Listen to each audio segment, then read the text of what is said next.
سزائے موت کی قیدی عورت نے 3 منہ والا بچہ جنم دیا تو اس عورت کو فوراً رہا کیوں کیا گیا؟ اس بچے کا باپ کون ہے؟ مجرمہ نسیمہ چودھری کو دفعہ 302 کے تحت عدالت نے سزائے موت کا حکم سنایا۔ جج صاحب کی آواز کمرہ عدالت میں گونجی تھی اور مجھے ایسا محسوس ہوا تھا جیسے کسی نے میری جان لے لی ہو۔ میں خاموشی سے اپنی کرسی پر بیٹھ گئی تھی اور میری نظریں اس عورت پر جمی تھیں جسے انصاف دلانے کے لیے میں نے بے انتہا کوشش کی تھی۔ اس کیس میں میں نے جان توڑ محنت کی تھی کیونکہ مجھے یقین تھا کہ نسیمہ ایک بے گناہ عورت ہے، لیکن میری یقین کر لینے سے عدالت میں یہ بات ثابت نہیں ہو سکتی تھی۔ میں نسیمہ کے حق میں گواہ کے لیے ناکام ہوئی تھی اور شاید یہی وجہ تھی کہ میں یہ مقدمہ بہت بری طرح ہاری تھی، اور اس سے بھی بڑی وجہ نسیمہ کا اپنا رویہ تھا۔ وہ ہر سوال کے جواب میں پوری طرح خاموش تھی۔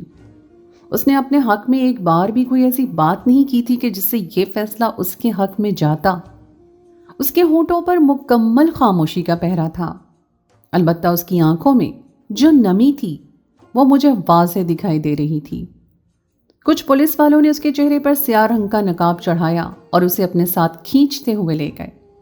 ہر طرف ایک عجیب سا شور شرابہ شروع ہو چکا تھا اور میرے ساتھ ہی قطار میں بیٹھی نسیمہ کی بھابھی کی آنکھوں میں بھی آنسو تھے، لیکن چہرہ بہت ہی پرسکون تھا، جیسے انہیں اس بات کا اطمینان ہو گیا ہو کہ مجرم کو ہی سزا ہوئی ہے۔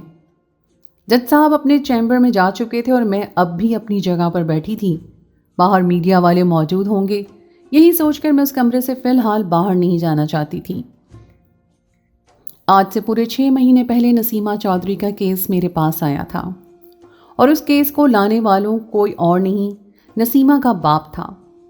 میں شہر کی جانی مانی وکیل تھی اور وہ چاہتا تھا کہ یہ کیس لڑ کر میں اس کی بیٹی کو بچا لوں، جبکہ یہ مقدمہ نسیمہ کی بھابھی نے ہی اس پر کیا تھا۔ میں نے ہر ممکن کوشش کی تھی کہ نسیمہ کو اس مقدمے سے بری کروا لوں، لیکن اس بار میں کامیاب نہیں ہو سکی تھی اور نسیمہ سزائے موت کے حقدار ٹھہرائی گئی تھی۔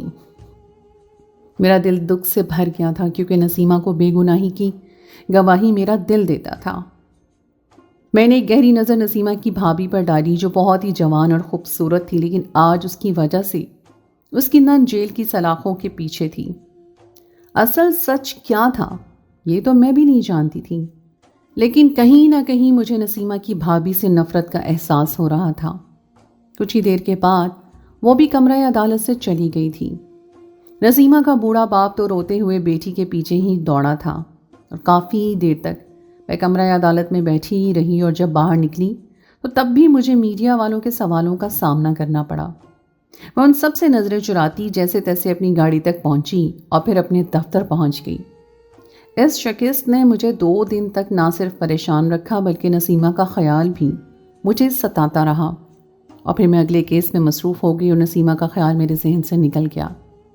وقت تیزی سے گزرتا چلا گیا اور پھر پورے 8 مہینے کے بعد مجھے ایک ایسی خبر ملی جس نے مجھے چونکا کر رکھ دیا۔ 8 مہینے بعد میں نے ایک دفعہ پھر نسیمہ چودھری کا نام سنا تھا۔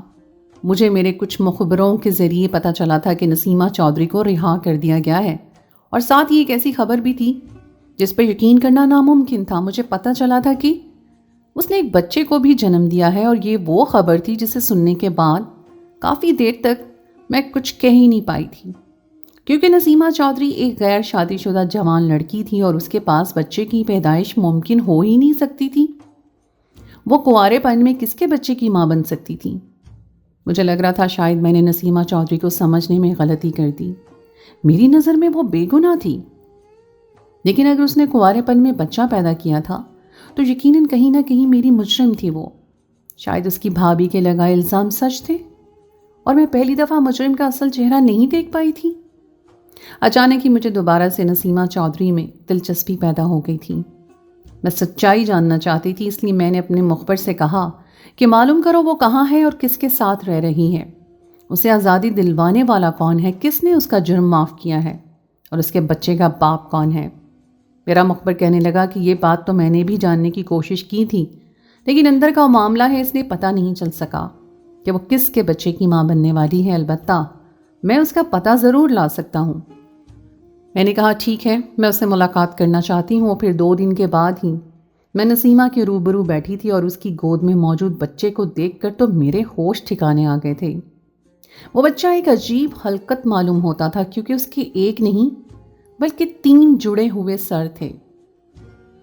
مجھے اپنے سامنے دیکھ کر پہلے تو نسیمہ نے شرمندگی سے سر جھکا لیا تھا. پھر جب میں نے اس سے سوال جواب کا سلسلہ شروع کیا تو پہلی بار نسیمہ نے کھل کر مجھ پر وہ بات بتائی جو اگر وہ مجھے پہلے بتا دیتی تو شاید میں اس کے حق میں کچھ کر پاتی. شاید وہ سزائے موت کی حقدار بھی نہ ہوتی. نسیمہ کی کہانی رونگٹے کھڑے کر دینے والی تھی اور جسے سننے کے بعد واقعی ہی میری آنکھیں نم ہو گئی تھیں.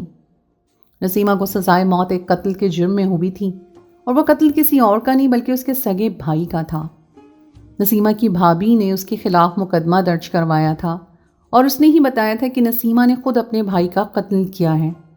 نسیمہ کی بھابھی کی FIR کٹوانے پر پولیس والوں نے نسیمہ کو گرفتار کر لیا تھا اور وہ جیل کی سلاخوں کے پیچھے پہنچ گئی تھی. نسیمہ کی ماں زندہ نہیں تھی اس لیے اس کا باپ اس کے ساتھ کھڑا تھا. پہلے جوان بیٹی کی موت کا غم اسے لگا تھا اور اب بیٹی جیل میں تھی. وہ ہرگز بھی یہ بات ماننے کو تیار نہیں تھا کہ اس کی بیٹی نے اپنے ہی بھائی کو قتل کیا ہے کیونکہ اس قتل کے پیچھے کوئی وجہ نہیں تھی. لیکن نسیمہ کی بھابھی بار بار یہی کہہ رہی تھی کہ یہ قتل نسیمہ نے ہی کیا ہے. جب نسیمہ کی بھابھی سے پوچھا گیا کہ اسے نسیمہ پر شک کیوں ہے تو وہ کہنے لگی کیونکہ آدھی آدھی رات کو نسیمہ اٹھ کر نہ صرف ہمارے کے کمرے کے دروازے پر آتی بلکہ اپنے بھائی کو بلا کر اپنے کمرے میں لے جاتی تھی. ان دونوں بہن بھائی کے بیچ میں کیا معاملہ تھا یہ تو نسیمہ کی بھابھی کو معلوم نہیں تھا. لیکن اس کا کہنا تھا کہ جب بھی اس کا شوہر نسیمہ کے کمرے سے نکل کر آتا تو وہ بہت ہی زیادہ پریشان اور بے چین ہوتا اور اسی لیے نسیمہ کی بھابھی کو لگ رہا تھا کہ سب کے پیچھے نسیمہ کا ہی ہاتھ ہے. نسیمہ کے بھائی کا قتل اپنے ہی گھر میں اس وقت ہوا تھا جب گھر پہ کوئی بھی موجود نہیں تھا. اس کی بیوی مائکے گئی ہوئی تھی اور باپ نوکری پر تھا. نسیمہ خود بھی اپنی کسی سہیلی کے گھر گئی ہوئی تھی. کوئی نہیں جانتا تھا کہ کون گھر میں گھسا اور کس نے قتل کیا. جب نسیمہ سہیلی کے گھر سے لوٹی تھی تو اس نے ہی اپنے بھائی کو مردہ حالت میں پایا تھا اور چیخو پکار کر کے لوگوں کو جمع کرنے والی بھی وہی تھی. گھر میں چوری اور ڈکیتی کی بھی کوئی واردات نظر نہیں آئی تھی اور ہر چیز اپنی جگہ پر تھی. اسی لیے نسیمہ کی بھابھی نے مان لیا تھا کہ یہ صرف اور صرف نسیمہ کا ہی کام ہے. اس کے اور اس کے بھائی کے درمیان جو کچھ بھی معاملات تھے وہ اس کے شوہر کے قتل کی وجہ بنے ہیں. نسیمہ نے سارے معاملے میں بالکل خاموشی اختیار کی ہوئی تھی. ایسا لگ رہا تھا جیسے وہ کسی گہرے صدمے میں ہو پھر کوئی بہت بڑا سچ چھپانا چاہتی ہو اور یہی وجہ تھی کہ اس کا کیس بہت مشکل ہو گیا تھا. نسیمہ نے میرے لاکھ پوچھنے پر بھی مجھے نہیں بتایا کہ سب کیا معاملہ ہے. میں نے اسے لاکھ یقین دلایا کہ اگر وہ میرے ساتھ کوآپریٹ کرے گی تو میں اسے آزادی دلوا دوں گی. لیکن وہ کچھ بھی کہنے کے بجائے صرف روتی رہتی تھی اور اس کی آنکھوں کے آنسو اس بات کی گواہی دیتے تھے کہ ایک بہن اپنے بھائی کی جان نہیں لے سکتی. میں نے بہت دفعہ پوچھا کہ نسیمہ تمہارے اور تمہارے بھائی کے درمیان ایسا کون سا معاملہ تھا جو تم آدھی آدھی رات کو ہی اسے اپنے کمرے میں لے جاتی تھیں. کوئی تو بات ہوگی. لیکن نسیمہ اس سوال پر بالکل گونگی اور بہری بن جاتی تھی. میں نے ہر طرح سے چھان بین کرنے کی کوشش کی اور نسیمہ کے بھائی کے کافی سارے دوستوں سے بھی ملاقات کی لیکن کسی کو بھی کچھ معلوم نہیں تھا. سب کا بس یہی کہنا تھا کہ نسیمہ کا بھائی ناصر پچھلے کچھ عرصے سے کافی پریشان رہنے لگا تھا. ہاں ایک بات مجھے ضرور پتہ چلی تھی کہ نسیمہ کے بھائی کے کچھ عورتوں کے ساتھ پہلے تعلقات تھے اور وہ ان کے ساتھ عیاشی کرتا تھا. میں نے نسیمہ کی بھابھی کو بہت دفعہ تنہائی میں بلا کر ملاقات کی اور اس سے بھی جاننا چاہا کہ کبھی اسے لگتا ہے کہ ایک چھوٹی بہن اپنے بڑے بھائی کو قتل کر سکتی ہے. وہ ہمیشہ یہی کہتی کہ نسیمہ کے انداز کچھ عجیب سے تھے. کوئی بھی بہن آدھی رات کو اپنے بھائی کو کیوں اپنے کمرے میں لے کر جائے گی؟ کوئی تو معاملہ تھا. جب ہی میرا شوہر اس کے ایک اشارے پر اس کے کمرے میں چلا جاتا تھا مجھے تو لگتا ہے کہ نسیمہ اپنے بھائی کے ساتھ کچھ غلط کر رہی تھی. اس کے بھابھی کی باتوں سے مجھے اندازہ ہو گیا تھا کہ اسے اپنے شوہر کے ماضی کے بارے میں کچھ بھی علم نہیں ہے. اسی لیے میں نے بھی اسے اس بارے میں کچھ نہیں بتایا تھا کہ اس کے شوہر کے غیر عورتوں سے تعلقات رہے تھے. کیس عدالت میں چلنا شروع ہوا اور ہر طرح کے معاملات پر بحث ہوئی تھی لیکن وہ معاملہ کھل کر سامنے ہی نہ آ سکا جو نسیمہ اور اس کے بھائی کے درمیان تھا کیونکہ نسیمہ نے اس معاملے پر زبان ہی نہیں کھولی تھی. یہاں تک کہ اس کا ریمانڈ بھی دے دیا گیا تھا، مگر پھر بھی اس نے یہ نہیں بتایا کہ ان دونوں کے درمیان کیا چل رہا تھا۔ نسیمہ کی بھابھی نے کچھ ایسے شواہد پیش کیے تھے کہ جس کی وجہ سے یہی لگ رہا تھا کہ قصوروار نسیمہ ہی ہے۔ نسیمہ کی بھابھی کا کہنا تھا کہ نسیمہ نے ہی جلد بازی میں ان دونوں کی شادی کروائی تھی، اور پتہ نہیں ایسی کیا بات تھی کہ نسیمہ نے بہت شور شرابہ ڈال کر ہفتے بھر میں ہی اپنے بھائی کی شادی کروا دی تھی، اور پھر خود ہی راتوں میں اپنے بھائی کو کمرے سے باہر لے جاتی تھی۔ نسیمہ کی بھابھی کی نظر میں نسیمہ ایک بد کردار لڑکی تھی، اور پھر 6 مہینے کی لمبی پیشیوں کے بعد نسیمہ کو سزائے موت سنا دی گئی تھی، اور مجھے اس بات کا سخت افسوس تھا کہ میں اپنی موکلہ کو نہیں بچا سکی، جبکہ میری نظر میں وہ گنہگار نہیں تھی۔ لیکن آخر وہ کیا معاملہ تھا جس پر نسیمہ نے پردہ ڈالا تھا؟ رات کے اندھیرے میں وہ اپنے بھائی کے ساتھ کیا کرتی تھی اور کس کے بچے کی ماں بنی تھی، اس بات کا جواب آج مجھے نسیمہ کے گھر آنے کے بعد مل گیا تھا۔ نسیمہ نے بتایا کہ وہ بہت سالوں پہلے ہی اپنی ماں کو کھو چکی تھی۔ اس کی زندگی میں صرف اس کا باپ اور اس کا بڑا بھائی ناصر تھا، اور ان دونوں سے وہ بے انتہا محبت کرتی تھی، اور گھرداری کی خاطر اس نے اپنی پڑھائی بھی چھوڑ دی تھی۔ وہ لوگ ایک پرسکون زندگی گزار رہے تھے کہ جبھی ان کی زندگی میں ایک ہلچل پیدا ہوئی، اور نسیمہ کا بھائی ناصر کچھ غلط سرگرمیوں میں ملوث ہو گیا۔ یہ بات سب سے پہلے نسیمہ کو ہی پتہ چلی۔ ہوا کچھ یوں کہ نسیمہ اپنے بھائی ناصر کے کمرے کی صفائی کر رہی تھی کہ جبھی اسے کچھ لڑکیوں کی نازیبا تصاویر مل گئیں۔ تصاویر کچھ اس طرح کی تھیں کہ جنہیں دیکھ کر نسیمہ شرم سے پانی پانی ہو گئی۔ اتفاق سے اسی وقت اس کا بھائی ناصر بھی کمرے میں چلا آیا، اور اس نے نسیمہ کے ہاتھ سے وہ تصاویر جھپٹ لیں، اور غصے میں اسے کہا کہ آئندہ میرے کمرے کی صفائی کرنے مت آنا۔ بہن کے ہاتھ میں ایسی تصاویر دیکھ کے وہ شرمندہ تھا، اور نسیمہ ویسے تو اپنے بھائی سے چھوٹی تھی، لیکن بہت عرصے سے وہ اپنی ماں کی جگہ لیے ہوئے تھی۔ وہ غصے میں اپنے بھائی سے کہنے لگی کہ یہ سب کچھ کیا ہے؟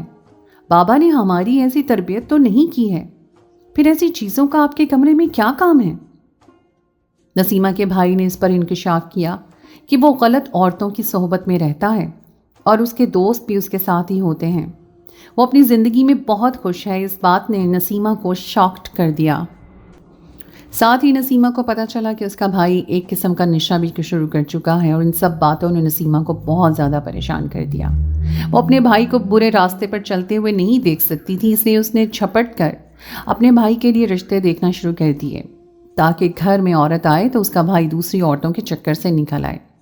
ساتھ ہی وہ اپنے بھائی کے نشے کی لت چھڑوانے کے لیے بہت کوشش کرنے لگی تھی۔ نسیمہ نے خود اپنے بھائی کے لیے بھابھی منتخب کی تھی، اور بہت جلد بازی میں ناصر کی شادی بھی کروائی تھی۔ ناصر خود بھی اس برے راستے سے اب نکلنا چاہتا تھا، کیونکہ نسیمہ نے اسے بہت محبت سے صحیح اور غلط کا فرق سمجھایا تھا۔ نسیمہ کی محنت سے اس کے بھائی ناصر کے ہفتے بھر میں ہی شادی ہو گئی، اور شادی کے بعد واقعی وہ بری عورتوں کی صحبت سے نکل آیا۔ البتہ وہ نشے کا عادی ہو چکا تھا، اور اسے نشے کی ضرورت بہت زیادہ محسوس ہوتی تھی۔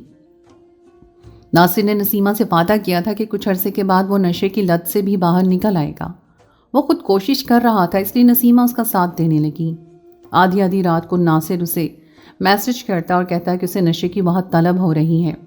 وہ کسی طرح ناصر کو کمرے سے باہر نکالے تاکہ وہ اپنی بیوی سے چھپ کر اپنی لت پوری کر لے، اور مجبوراً نسیمہ کو آدھی رات کو اپنے بھائی کا دروازہ کھٹکھٹانا پڑتا۔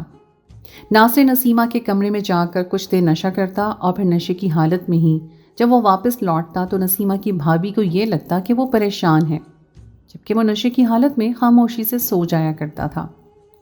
لیکن یہ بات ناصر کی بیوی سمجھ نہیں پائی تھی۔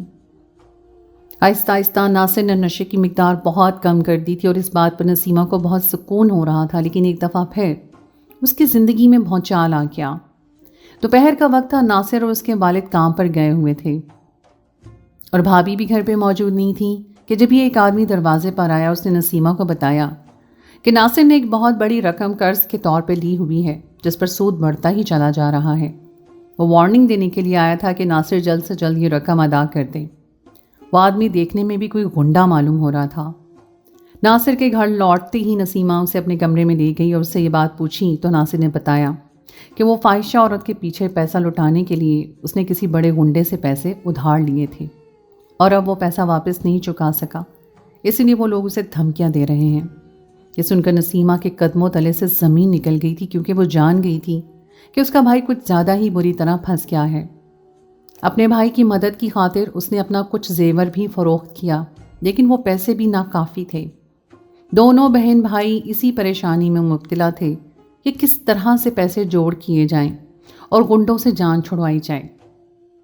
دونوں نے یہ بات کسی کو بھی نہیں بتائی تھی، نہ نسیمہ کے باپ کو اور نہ ہی ناصر کی بیوی کو۔ دونوں ایک دوسرے کے ساتھ مل کر اس مسئلے کو سلجھانا چاہتے تھے، لیکن یہ مسئلہ الجھتا ہی جا رہا تھا۔ اور پھر ایک دن جب وہ دونوں دوبارہ دروازے پہ وہ آدمی آیا تو نسیمہ نے ہی دروازے پہ کھولا۔ اس نے اس آدمی سے التجا کی کہ وہ آہستہ آواز میں بات کرے تاکہ کمرے میں موجود نسیمہ کی بھابھی کے کان میں کوئی بات نہ پڑے۔ اور اس آدمی کو نسیمہ کی کمزوری مل گئی۔ وہ سمجھ گیا کہ گھر کے کیا معاملات چل رہے ہیں اور اسی کا فائدہ اٹھاتے ہوئے اس نے ناصر سے کہا کہ تم اپنی بہن کا نکاح میرے ساتھ پڑھا دو، میں تمہارا قرضہ معاف کر دیتا ہوں۔ نسیمہ کی خوبصورتی اور کم عمری پر اس آدمی کا دل آ گیا تھا۔ اس معاملے کو کسی نہ کسی طرح ختم کرنے کے لیے دونوں بہن بھائیوں نے فیصلہ کیا کہ کچھ عرصے کے لیے نسیمہ اس آدمی سے نکاح کر لے گی اور ان دونوں کی زندگی کی سب سے بڑی غلطی اور اپنے باپ کو بتائے بغیر ناصر نے اپنی بہن کا نکاح اس کے ساتھ پڑھا دیا۔ وہ نسیمہ کو رخصت کروا کر لے کر نہ گیا، البتہ جب اس کا دل چاہتا وہ اسے کسی نہ کسی بہانے سے بلا کر استعمال کر لیتا، اور اپنے بھائی کی خاطر نسیمہ خاموشی سے استعمال ہونے لگی۔ اس گنڈے نے پیسوں کا تقاضا تو بند کر دیا تھا، لیکن پتہ نہیں کس طرح اس نے ناصر کو دوبارہ نشے کی لت لگا دی۔ نسیمہ بہت ہی زیادہ پریشان ہو چکی تھی کیونکہ اس کی اپنی زندگی بھی داؤ پر لگ گئی تھی اور ناصر ایک دفعہ پھر راستہ بھٹکنے لگا تھا۔ ایک دن نسیمہ اس کے آگے بہت روئی اور فریاد کی کہ میری خاطر ہی صحیح لیکن نشے کو چھوڑ دو، کیونکہ کہیں نہ کہیں اسے ڈر تھا کہ اگر بھابھی کو اس بارے میں پتہ چلا تو وہ بھی اس کی بھائی کو چھوڑ کر چلی جائے گی۔ اور پھر ناصر نے دوبارہ کوشش شروع کی اور نشہ چھوڑنا چاہا۔ ہر گزرتے دن کے ساتھ وہ مزید پریشان اور بے چین ہونے لگا۔ دن ایسے ہی گزر رہے تھے کہ ایک دن نسیمہ کا ایک بہت اچھی جگہ سے رشتہ آیا اور اس وقت ناصر کو احساس ہوا کہ اس کی بہن کی زندگی برباد ہو رہی ہے اور وہ بھی اس کی غلطیوں کی وجہ سے۔ اس لیے اس نے اس شخص سے منتیں شروع کر دیں کہ وہ نسیمہ کو طلاق دے دے تاکہ نسیمہ کی کسی اچھی جگہ شادی ہو جائے، لیکن وہ شخص نہ مانا۔ اور جب ناصر نے اسے کہا کہ وہ نسیمہ کو خلا دلوائے گا تو ایک دن خاموشی سے اس نے گھر آ کر ناصر کا ہی قتل کر دیا تاکہ بعد میں وہ نسیمہ کو اپنے ساتھ لے جا سکے۔ لیکن نسیمہ کی بھابھی نے نسیمہ کے خلاف ہی FIR درج کروا دی۔ نسیمہ تو اپنے بھائی کی موت کے صدمے پر اس قدر نڈھال ہو چکی تھی کہ وہ اپنے حق میں ایک لفظ بھی نہ کہہ سکی، نہ ہی اپنے باپ کو اپنے مرے ہوئے بھائی کے کارناموں کے بارے میں بتا سکی۔ اس لیے اس نے مکمل طور پر خاموشی اختیار کر لی تاکہ اس کے مرحوم بھائی کی عزت بچ جائے۔ ویسے بھی اب اس کے پاس زندہ رہنے کی کوئی وجہ نہیں تھی۔ اگر وہ اس جیل سے نکل بھی جاتی تو اسے معلوم تھا کہ وہ گنڈا اسے زبردستی اپنے ساتھ لے جاتا، کیونکہ وہ اس کے نکاح میں تھی۔ اس لیے وہ خاموشی اس جیل کی سلاخوں کے پیچھے زندگی گزارنے لگی اور پھر اسے سزائے موت کی سزا سنا دی گئی۔